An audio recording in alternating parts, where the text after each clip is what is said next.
welcome to another episode of anyway, yo, check this out. You see that train? Yo, Super Trucker Dan, what's up, man?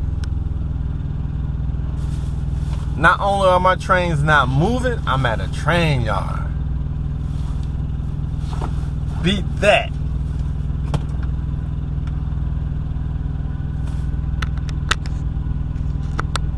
Alright, let's see. Am I charging this while I record? No. Do it this way. There we go. It's charging while I'm recording. Alright, so. Oh, wait.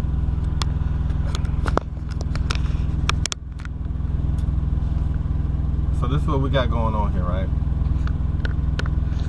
We have myself in Long Beach, and I got a load. It's coming from a dryage. I don't know what a dryage is, but I'm not even at a port, but I'm in Long Beach, and they hired a flipper. So basically, instead of me going to the port, I came here to where these trains are, and Mercer hired a flipper, which is a guy who I dropped my trailer. He comes and gets my trailer, takes it, gets loaded, brings it back to me. We exchange trailers because he dropped his step deck. Now this is a piece of information he told me. He says, when you get a load like this, and you need to make sure where they want the container, because he asked me where I wanted the container, and I told him, man, just put it in the middle. He's like, well, you don't know that, because where you deliver, they might charge you to bring it back to the end because they don't want to bring their forklift onto your truck, which is kind of stupid, because if they're going to unload it, they got to go onto my truck anyway. So because I'm going to a warehouse and then I'm taking it to a port, I don't have to worry about it, because the warehouse has a dock and they'll put their forklift on and unload it. But if I'm going from port to port, he says it doesn't matter where you put it, because they have the crane to pick it up and take it off the trailer. I didn't know that. I just get it and go. But he told me to make sure next time I do this, to talk to Mercer and ask them, where do I want the container, or where do they want the container. So, but anyway,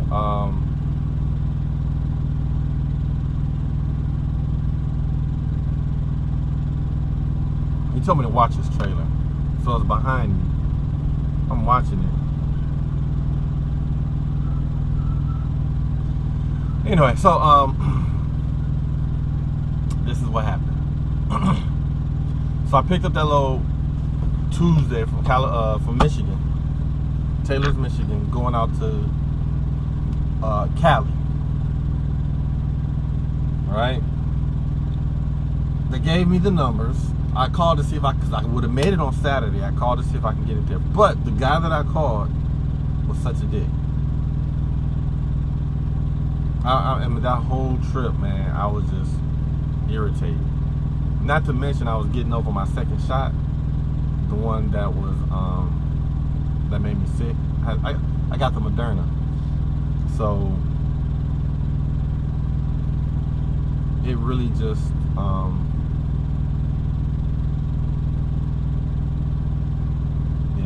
I was moving in slow motion.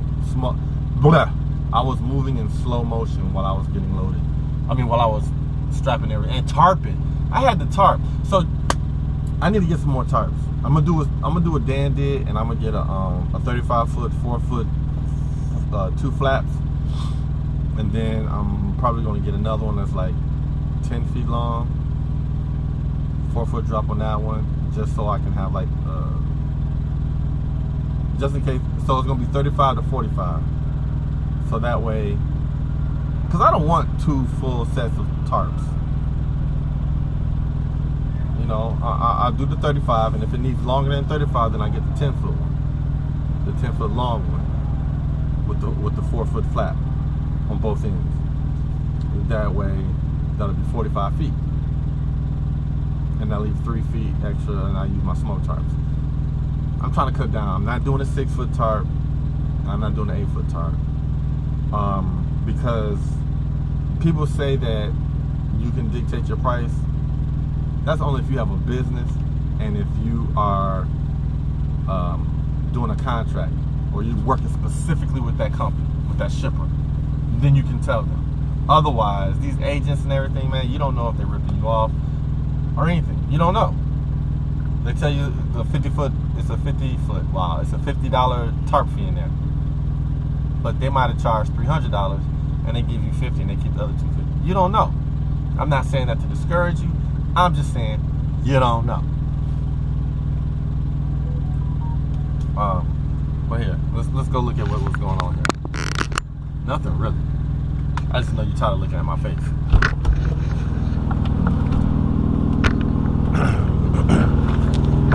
Yo, can Dan do this? Can Dan take you up close and personal? Can he really? I don't think so. Look at that. Look. So that's the airline right there. That's a big airline. I don't know how these things stay on the tracks. I really don't. Because it's on the inside, right? Both of them on the inside. So if you turn this way, it hits that inside plate. And if you turn that way, it hits that inside plate. But what if you put it on the opposite side? It seems to me like if you turn that way, it'll hit this inside plate. And then if you turn that way, it'll hit that inside plate. But hey, they did it for a reason. They know what they're doing. So, yeah, but this is a train. But check this out, right? It doesn't take much to derail this. It doesn't take much to derail it.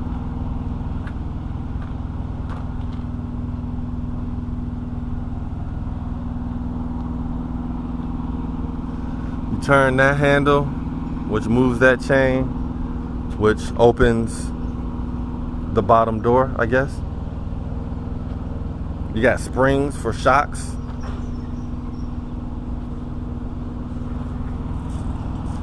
I don't know. You gonna roll down there?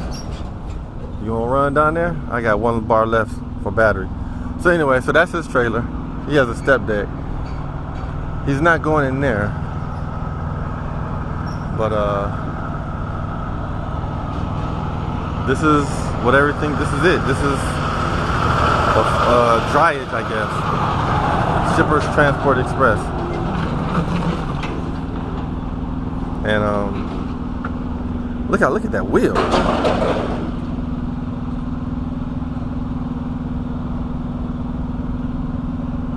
I don't even know where the brakes are. Oh, there's the brakes right there.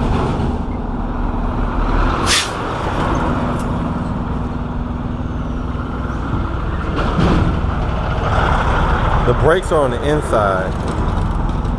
Yeah, that's the brake pad right there. No, that's the brake pad.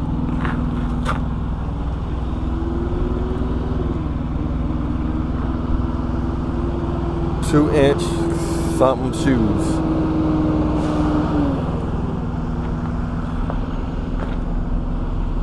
So anyway, I forgot what I was saying, y'all.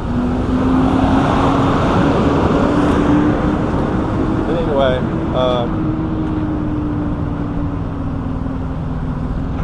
that's a step deck. I think he has a 53-foot.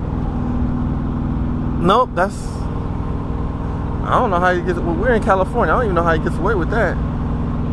Yeah, that might be a 53-foot, but that doesn't look like a 48-foot. I don't know. But he said this is what he does. Yeah, I need to put some more grease on my fifth wheel. But this is what he said he does, so he just flips trailers. Sort of like flipping houses, huh? Alright. Well, I'll let y'all get back to what y'all doing. Oh wait, I was talking about my trip to California. Okay, hold on, let me plug this back up.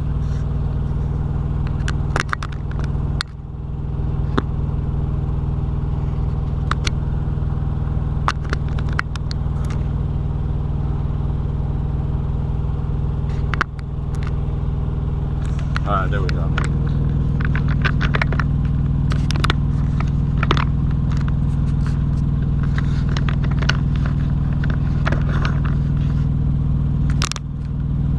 All right. So, my trip to Cali. No, it was to Reno. No, it wasn't Cali. It was to Tracy, California. FedEx. That load really, really annoyed me. I will not be going back to Tracy.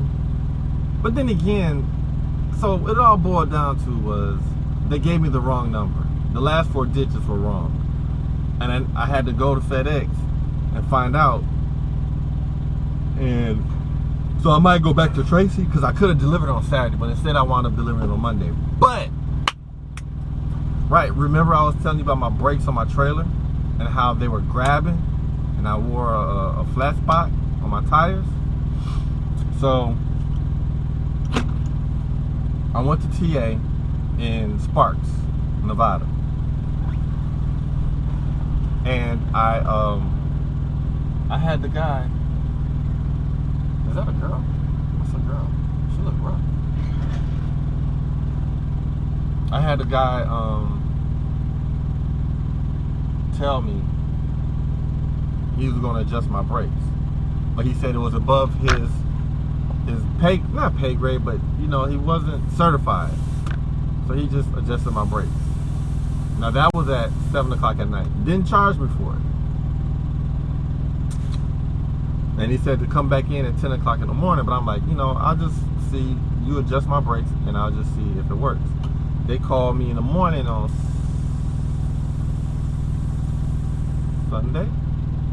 Sunday morning?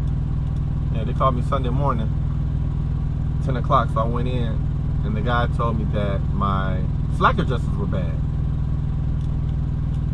And I'm like, how do you know your slack adjusters are bad? Because the brakes are still working. And he was like, it wears on the inside. So $400 for some 2 new slack adjusters. And so far, driving empty, it hasn't locked up on me. It's been applying nice, smooth, even pressure. So I think I'm gonna get the back 2 changed. Not because they need it, but because I want everything to be working completely. So I don't want the 2 new ones working fine, and then all of a sudden the 2 back ones, they go bad on me, and I don't know it. So why not replace it now, right? I got $400 or even $500. Actually, I can replace it myself because they're really easy. But I don't want to. So yeah, that's that. And so then Sunday I drove to Tracy while I stopped in Lodi. Stayed there. Sunday I drove to FedEx. Got lost in FedEx because I didn't have a number for an escort to tell me where to go. I wound up driving all the way around to the wrong side of the building. And they got like, you gotta go all the way back around, but it was where the vans were. They were getting loaded and coming out. And you know, it looks like rush hour, just a whole bunch of vans and delivery vans just coming out one after the other. Probably maybe like 25 to 50. And, you know, so I had to wait till all of them clear it out so I can get back there. And then once they did, I was good.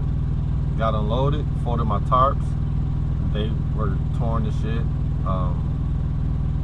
Yeah. I told my coordinator, take me off of tarp loads. And that's what he did. He took me off of tarp loads. I don't master any more tarp loads, but I can see tarp loads, and I can do tarp loads.